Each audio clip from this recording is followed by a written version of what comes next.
Late last night, both the House and the Senate overwhelmingly approved a bill that would avert a prolonged government shutdown.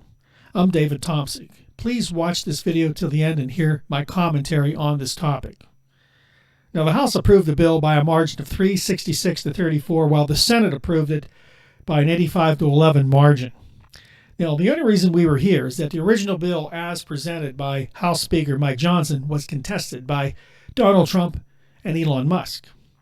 Now, Musk wanted many of the spending provisions in the previous version of the bill to be eliminated, while Donald Trump wanted to add one other provision, that the House would eliminate the debt ceiling. That's right, eliminate the debt ceiling.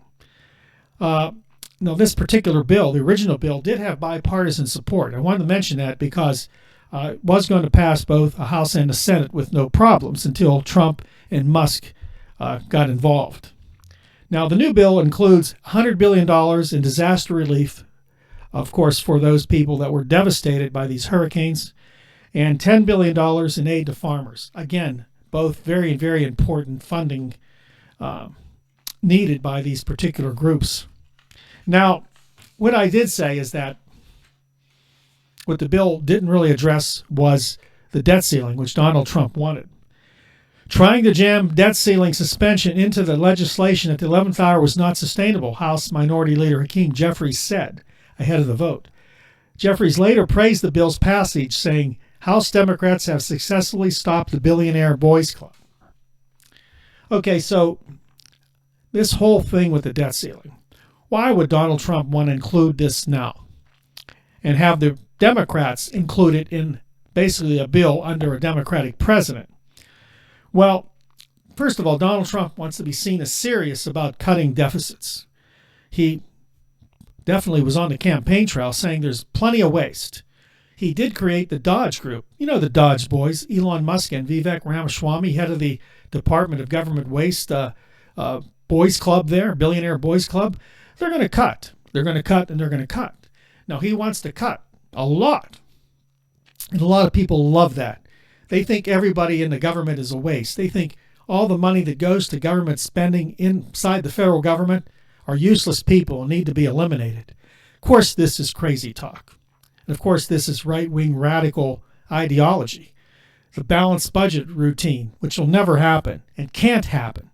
That's why they wanted businessmen as the president, because a businessman understands how to balance the budget.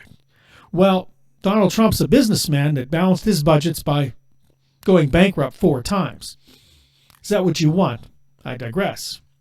So this Billionaire Boys Club cabinet of his and the Dodge Boys, which are billionaires, are going to start cutting waste in January, probably January 21st.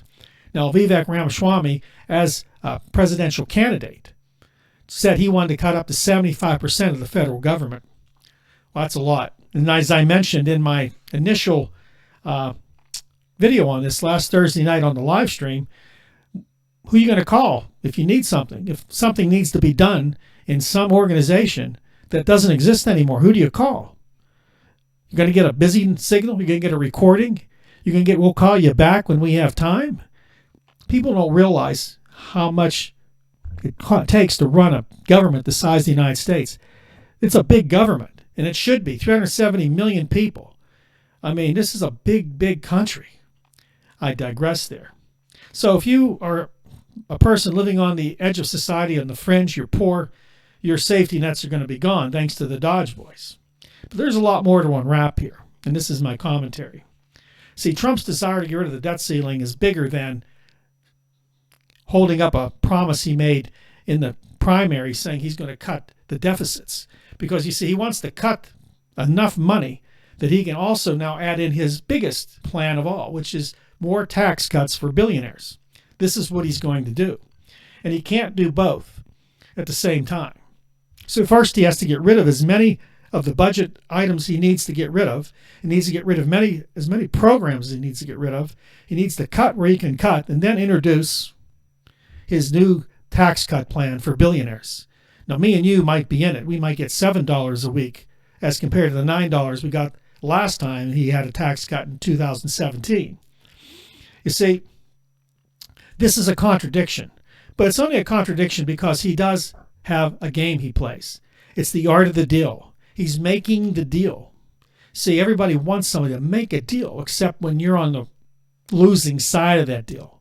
America is going to be on the losing side of this deal. Programs will be cut that are needed. Do you want to have no EPA at all?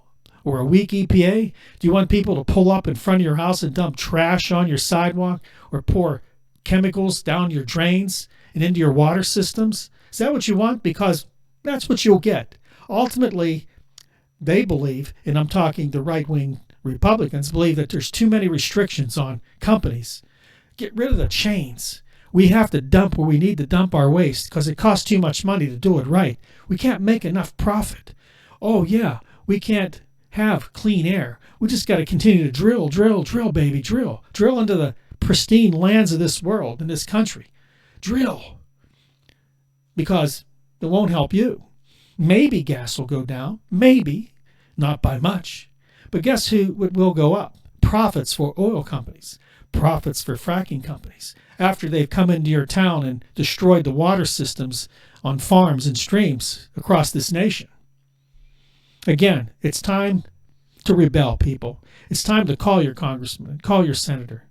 Make it known you want clean air, clean water. You want a safety net for those that pretty much live on the edge of society, the poorest of the poor. Also, you want to protect yourself. Don't let them cut Social Security, Medicare, or Medicaid, because many people you know right now will be hurt by that as well.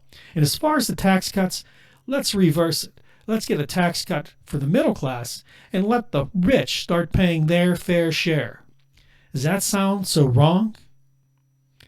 That's all the time I have. Thank you for watching. God bless you. Merry Christmas. Jesus is the reason for the season. Stay tuned for more videos from the Tom Sig Analysis over the Christmas holiday. God bless you. And I'll see you next time right here on the Tom Sig Analysis. Thank you for watching the Tom Sig Analysis. Please remember to like, subscribe, and share this video, and keep an eye out for our next video.